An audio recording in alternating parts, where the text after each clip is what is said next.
Good evening, everybody. Hello. Ms. Nadeau, we'll go to you. Thank you. Thank you, Madam Chair. My name is Brianne Nadeau. I reside at 1414 Belmont Street, Northwest. Quickly, just wanted to respond to something you had asked a prior panel, point of clarification. The owner of the farmers market at 14th and U testified before DGS in the disposition hearing here in the Reef Center. She also recently met with Akridge. Okay. Thank you. Sure. And I know she wanted to be here, but she travels for the market in the summers. Okay.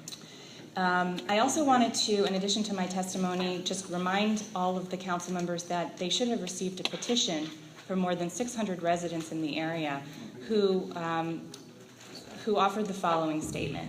Just as the Reef Center once anchored the revitalization of the U Street corridor, future development on this parcel must reflect the best use for the community, not simply the option that generates the most revenue up front.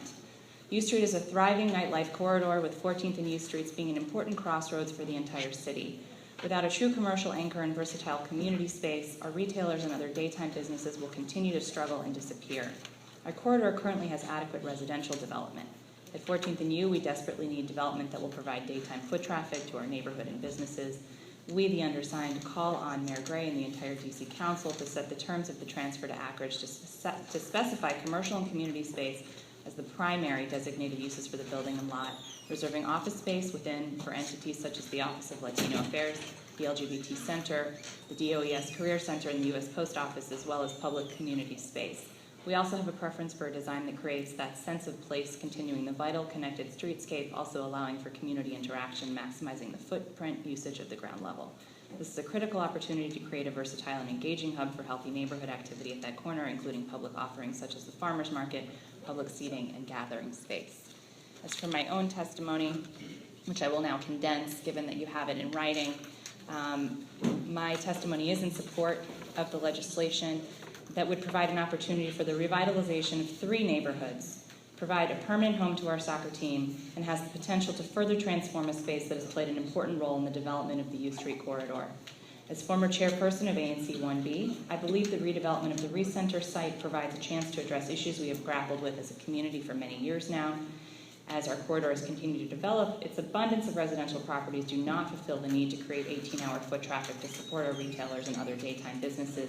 U Street needs commercial office space to anchor the community. I might suggest that be a 50-50 mix if it is combined commercial and residential in the final proposal. And skipping ahead, as I mentioned in the petition, many of our community organizations reside here currently, and I support a redevelopment plan that provides outdoor public space for community organizations and resources, and honors the rich community of artists and activists that have built their lives in this corridor. Thank you for holding this hearing. I do want to mention also the importance of the potential this deal would have to create jobs with good wages, both in the construction of these projects and their long-term operations. Thank you. Thank you, Ms. Nadeau. Mr. Rivera? Thank you for this opportunity to speak before you. I am a new resident of the district. I actually lived here, I believe it was 3 years ago, and I moved, ironically enough, to Miami, where I got to witness the debacle that was the Marlins Stadium.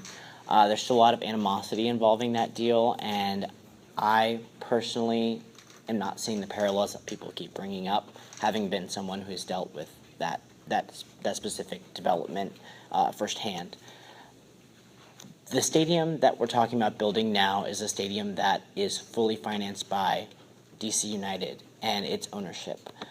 The improvements required around the stadium are what we are discussing the council financing. And it is important to make that distinction because in the case of specifically, again, Marlins Stadium, the city and the Dade County both helped finance the stadium itself. That's not something we're dealing with here, and I think we need to keep the separation there between those two things. I also want to make this sort of more personal. I've been a fan of DC United since they first announced the team. I was 5 years old, and it's been amazing to watch soccer grow in this country, and it's been amazing to watch this team flourish. And part of that has been the development of soccer-specific stadiums. The Columbus Crew were the first team in Major League Soccer to have a soccer-specific stadium. It opened in 1999. What that does is essentially reverse the trend of teams losing money Teams like Seattle, like Sporting Kansas City, like Portland, Toronto, and various others have high attendance, have high dollar value stadiums, and they give their cities a return on their investment that is almost unparalleled in the sports world. Right now, MLS has actually passed National Basketball Association and National Hockey League in live attendance standings, and that's only bound to continue in the future as the Latino population increases and as more people become involved in the world's favorite sport. So I urge the council, and I urge the people before us, and I urge the community, and I urge the citizens of Washington, D.C. to support this stadium, and whatever mechanism needs to be put in place to make this work, it needs to happen now. It's been too long we've been waiting for this stadium, and it's been too long that we've been tugged around between Maryland and D.C. and Virginia waiting for it. We don't want to look back and ask where our team went. Thank you. Thank you, Mr. Rivera. Ms. Corrales, welcome. Thank you very much. Madam Chair and members of the City Council, as the President of the DC Hispanic Contractors and I'm a member of the Construya Alliance, along with the Anacostia Development and Choice, I would like to share DC Hispanic Contractors' view in today's hearing. Contrary to those who see the proposal as impractical and complex, I view as an opportunity to solve a great many issues in one fell swoop. DC needs a soccer stadium and my community needs work. The DC Hispanic community is heavy in favor. We have not only to build and staff the stadium. When it opens, we also would like to provide some of the field talent for DC United. The RIP Center, for all of its history and aesthetics value, I know that the council, along with the community and development, will make the best deal for the city. Building a new municipal center in the gateway of Anacostia will breathe life into MLK and Good Hope Road corridors, bringing economic activity toward aid and spur collateral retail development. Finally, I believe the excitement of the stadium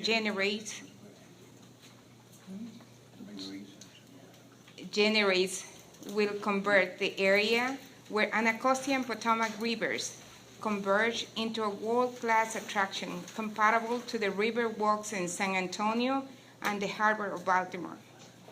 I would like to also input in this. The construction industry needs these projects. The construction industry in Washington, D.C., small contractors like Councilmember Orange says, the CBE community needs this impact of work. I urge the council, the city, the community, and the developments to actually come together and help us with a lot of work. That's what we actually need. Thank you very much for all of you. Thank you, Ms. Corrales. Mr. Gatchev? Thank you, Madam Chairwoman. My name is Slav Gatchev. I was born in another capital city, that of Sofia, Bulgaria, and I chose to make Washington, D.C. my home. I have lived here since 1997, virtually all of this time in Ward 1. Right now I have a condominium at the Beauregard Building on 11th and V. I also work in D.C., so I'm the Mr. Orange's trifecta of D.C. taxpayer and D.C. employee and D.C. resident and D.C. voter now. I recently became a U.S. citizen and proudly voted in my first election in the Democratic primary just a couple of months ago. So I'm really happy to be here.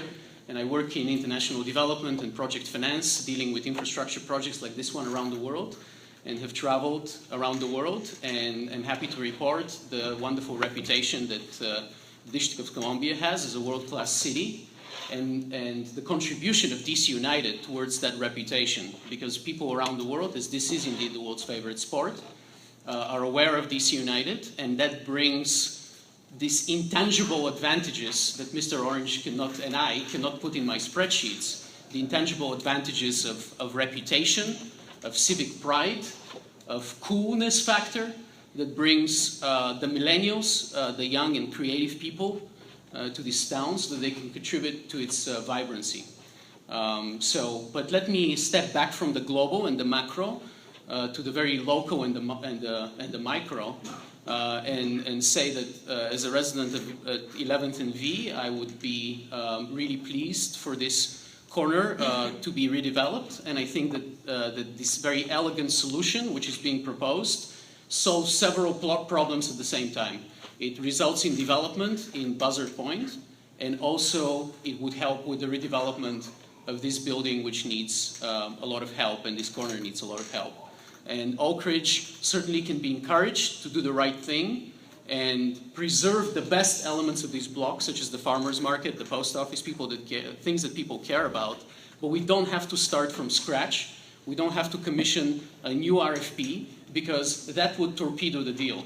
Let me be very plain spoken. If you are indeed for DC United to stay in this town, if you are indeed for this stadium, you cannot say on one hand, I'm for the stadium, and on the other hand, I'm against the swap. The stadium and the team and the swap go hand in hand. It's a very carefully negotiated deal, and you cannot start from scratch with a brand new RFP, because Oak Ridge will have to sell its land. And they will not simply sell its land for pennies, they will do it as part of the swap. So let's make the swap work, and then all our problems will be solved. Mr. Gatchev, you speak with some authority about the swap being the only way that can happen. What do you base those comments on? Did you base that on Akrish having told you, or? I have no inside information. Let me get my question out. Having told you that they wouldn't sell their land to the district? I'm sorry I interrupted you. That's okay. I have no insider information. I'm not associated with the team in any way, shape, or form. I buy my tickets through Ticketmaster, just like anyone else. So I'm a nobody, except a DC resident and somebody who is concerned about the community and about the city as a whole. Because as Mr. Barry said, it is not a Ward 1 project, it is a citywide project. That's my point. And the reason why I think that other scenarios will not work is that this is a very carefully negotiated, very balanced, very elegant deal that has to hang together. If we go through another approach, which is to start from scratch and try to sell this building through an RFP process, first of all, there will be months and months of delay. Secondly, Oak Ridge will then have to be convinced to part with its land, right? And how do you assign appropriate value for that? You know, they would agree to do the swap. That's because then they have the opportunity to develop here. Otherwise, they wouldn't just simply sell their land for very little, or for nothing. So that's why I think that, and meanwhile, the team is losing money at RFK, and it will have all sorts of incentives to be looking for greener pastures elsewhere. So the team has made it very clear that this deal has to work the way it is structured, and to the point that the owner is a rich person, as Mr. Barry said. No matter how rich you are, you could be Bill Gates, you could be anybody. You don't just throw money away. And the stadium as an economic proposition would have to work as a public-private partnership, where the team pays for the infrastructure, for the above-ground infrastructure, and the city contributes the land. That's what is going to make Mr. Orange's spreadsheet work, so that on net present value and on an internal rate of return perspective, it will work for everybody. Let me ask you about the proposal that's on the table in affordable housing.